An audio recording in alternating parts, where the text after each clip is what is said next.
Thanks for joining us on Behind the Spotlight. I am Crystal Lampett, and I am very pleased to have an angry Russian punk band. Is that how you would describe yourselves? Pretty much, yes.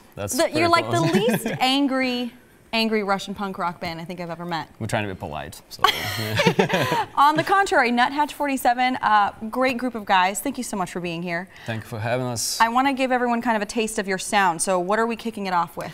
We're going to play a song called Stockings. Again, thank you for having us. In Mother Russia, TV watches you, but I'm glad we're able to turn it around a little bit in Kansas City. So we're ready whenever. Lots of Kansas Cityans watching you tonight. Thank you guys so much for being here. This is Nuthatch-47. Take it away, guys. Thank you.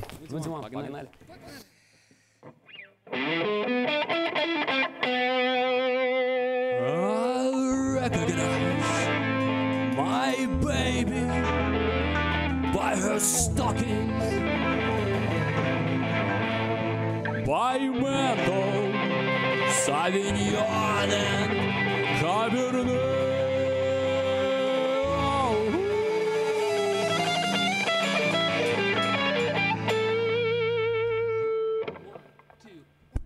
Still at the stop while she is walking. She always tells me that I had never yet heard her again. Still at the stop while she is walking. She always tells me that I had never yet. I want more time. I recognize my baby by her stockings, by mental Sauvignon and Cabernet. Still at the stop while she is walking. She always tells me that I had never yet. I never yet. Still at the stop while she is walking. She always tells me that I had never yet.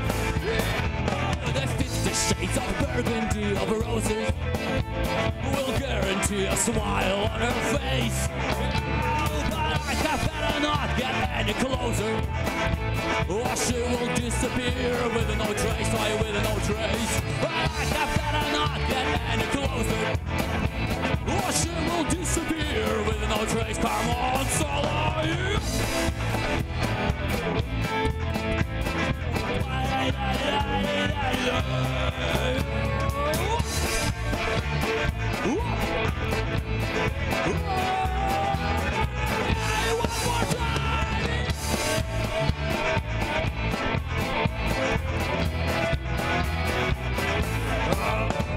Why did you disregard my gentle soul? Why did you keep it shank me in my chest? Oh, you better leave and I'll go. And leave me all alone and so distressed, oh so distressed. You better leave and I'll go. And leave me all alone and so distressed. А я милого узнаю, ай по походке. Он носит брючки до галифе.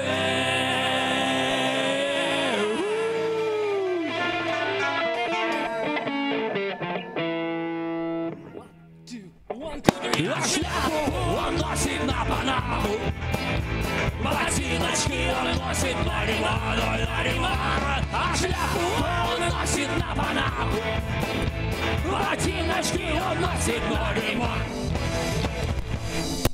And that was Stockings by Nuthatch-47. And as I was mentioning, you guys describe yourselves as, very angry Russians, but on the contrary, you're maybe my favorite band already because you are very hospitable and brought us treats. It's a tradition.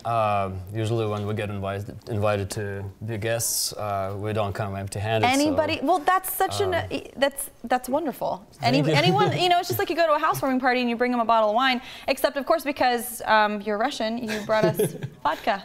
And tea. It's like vodka and tea. So it just depends. Yeah. Tell us what we have here. So these are pickled tomatoes. So there's like two sets of food.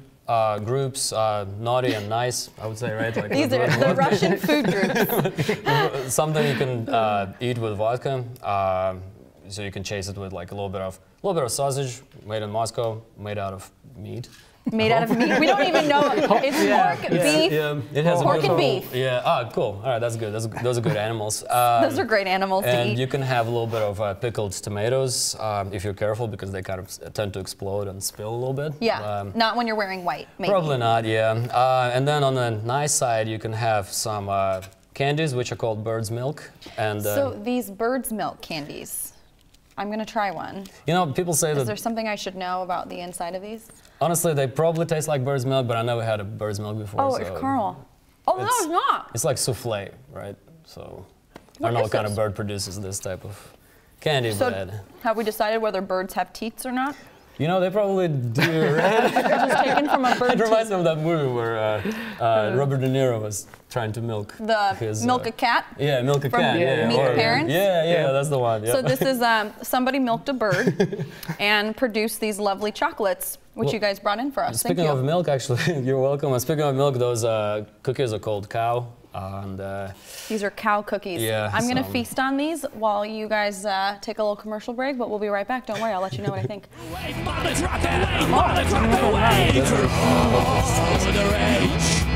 Get that rock out of my way.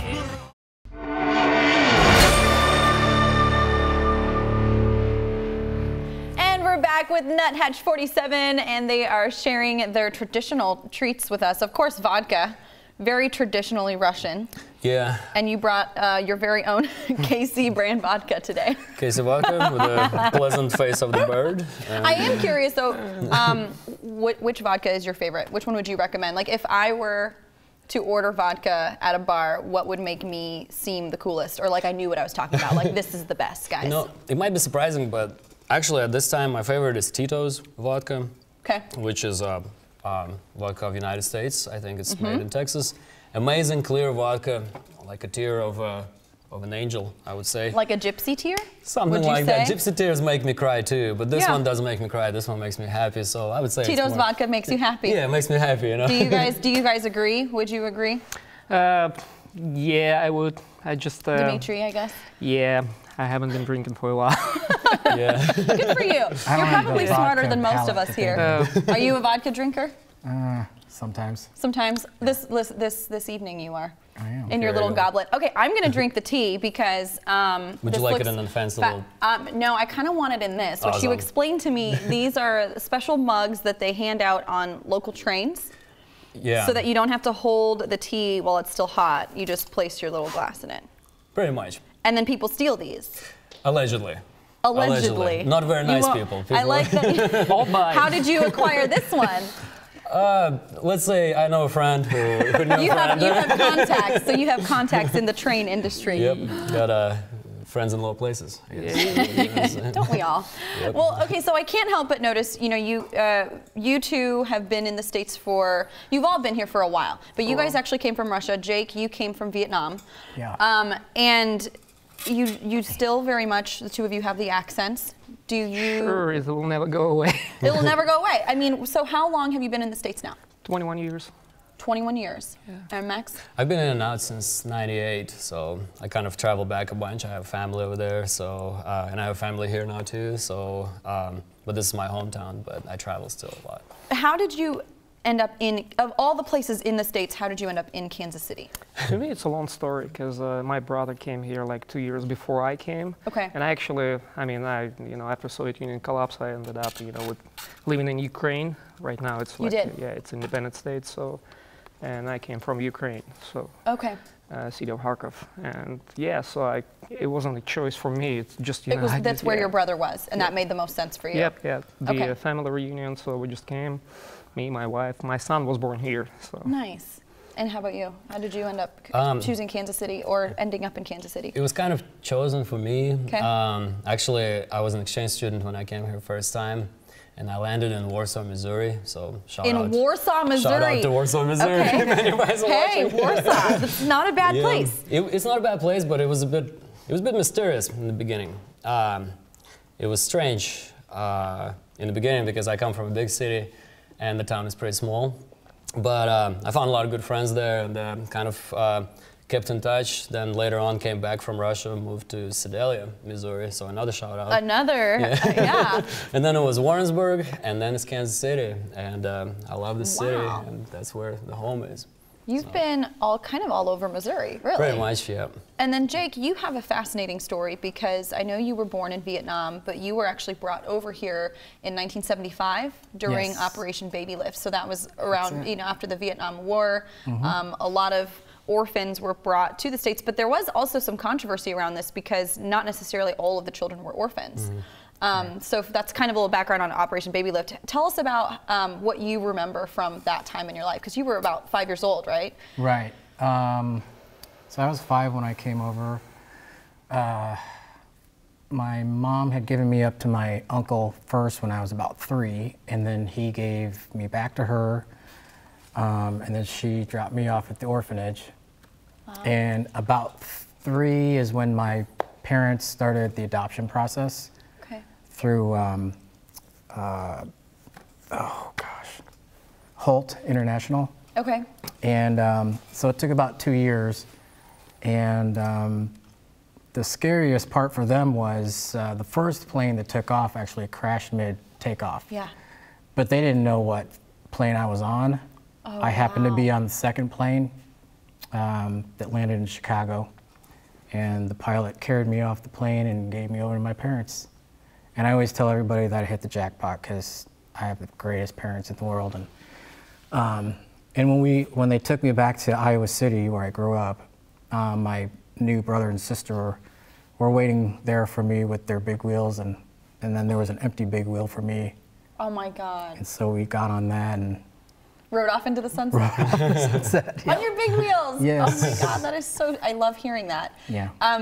Do you remember much about living in Vietnam at that time? A little bit. So in '03, we went back during the anniversary of the Operation Baby Lift, and it was called the Motherland Tours, and everybody on there was a Vietnamese adoptee. Some came with their parents, some came with their spouses. And so we hit every orphanage that everybody was from. When it came to mine was no longer there, it was a restaurant. But we walked through the back of the restaurant, and in the back was the playground that I had played on. So I got on that and just started having these awesome flashbacks, just remembering being a kid playing out there with other kids. So that was very surreal for me. And then we went to the field where the first plane actually crashed. And one of the people on our trip was a baby who had survived that crash. Wow. So very emotional day for us, for sure. I think the majority of baby passengers on that flight did not make it. Correct. Right? So that's incredible. And since I was 5, I was considered one of the older kids, and they didn't have enough nurses and volunteers on the plane over, so I was expected to help with the babies. And you remember having like a job at 5 years old, trying to help watch over them? Yeah. Wow. That's awesome. That is incredible. I'm curious to know, since you all sort of came from different places, was coming to the States ever this American dream to you? Did you ever see it that way?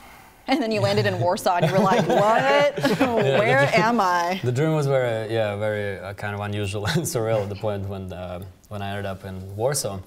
But I remember in New York, though, it was very hot. It was so humid, and that's the it first felt thing like that you noticed. Right? It felt like sauna. Like a sauna, yeah. That's the coming first thing from Russia, of course. Yeah. So I was like, man, I don't think I can stay here. You know, I'm going back. I don't think my body is conditioned for that. You know? And here we are. We're here. But and then I also noticed another thing, which clouds hang very low here.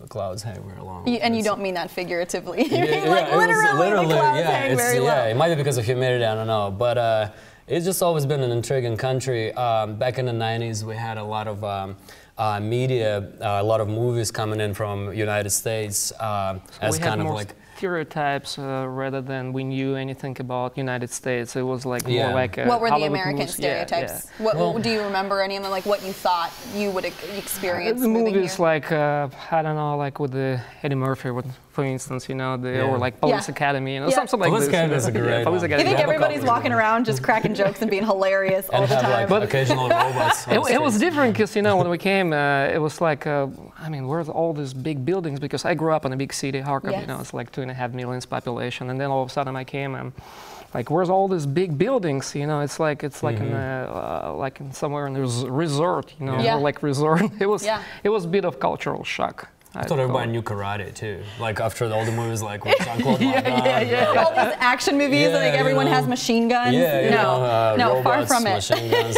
So, and you had an interesting background too, because you actually kind of lived in a village.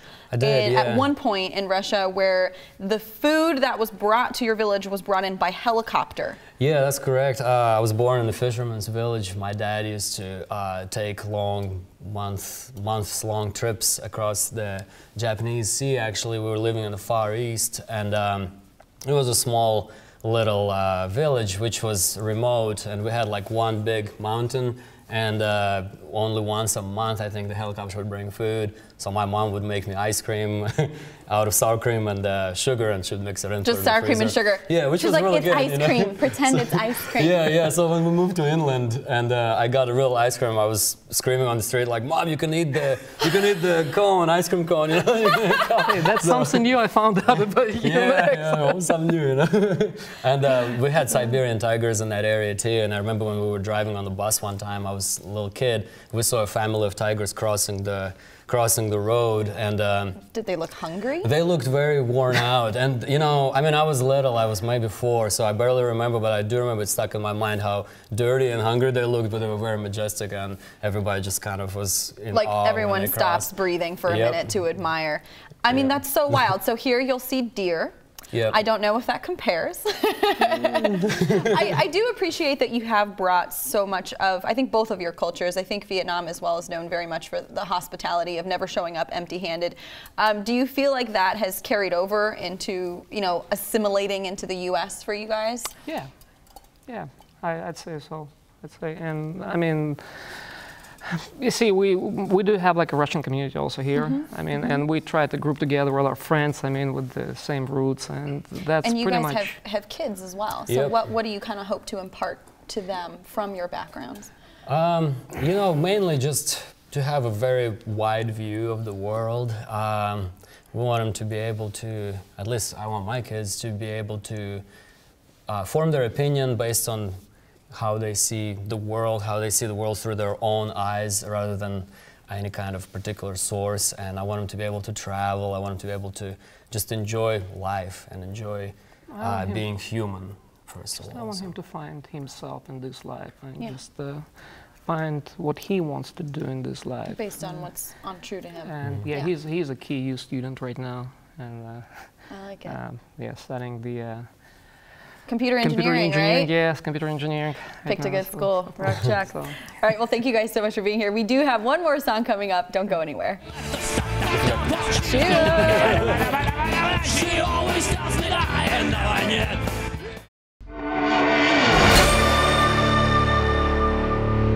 Welcome back to Behind the Spotlight. We have been hanging out with Nuthatch-47, and we do have one more song. I do want to make sure that we kind of figure out, find out where we can find you online. So tell us where we can find your music. So the band name is a little bit complex. It's Nuthatch-47. So if you type that in with the number 47, you should be able to find us. Basically, he doesn't want to answer the question. He just wants you to Google it. You're on Reverb Nation. We are on Reverb, on Facebook. You have a website as well. We do, but the website is kind of, sometimes it works, sometimes it doesn't. So find us on social media, Facebook, YouTube, we're there. So. Nuthatch-47. And the last song that we have for you is actually called Moscow Mule, which kind of begs the question, where is your favorite place to get a Moscow Mule in Kansas City? So there's one spot in Westport, right across from McCoy's, called Beer Kitchen. Beer Kitchen! So Moscow Mules, Beer Kitchen gets your A+ approval. As of a year ago. As of a year ago. So hopefully I didn't change the recipe. So. Okay, I'm gonna have to give it a try. Awesome. All right, this is Nuthatch-47 with Moscow Mule. Take it away. Let's go. Let's do this.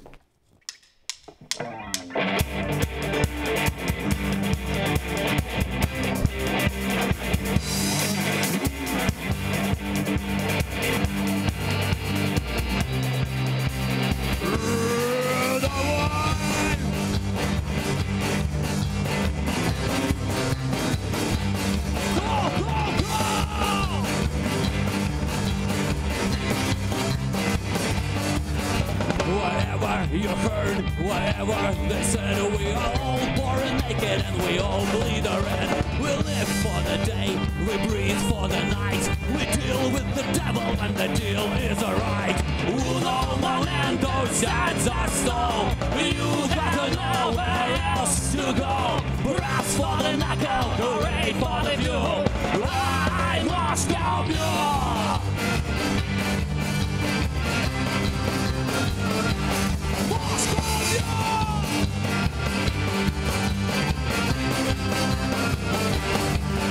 Не верь и не бойся, не плачь, не проси.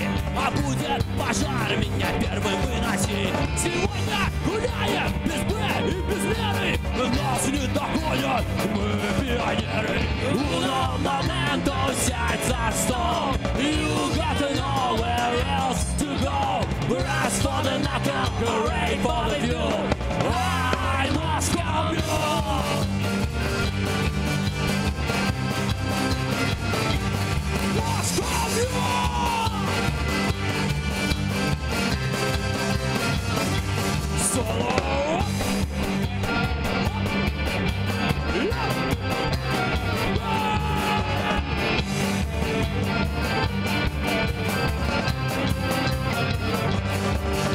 Uno momento, sядь за стол. You got to know where else to go. Brass for the knuckle, hooray for the fuel. I must come here.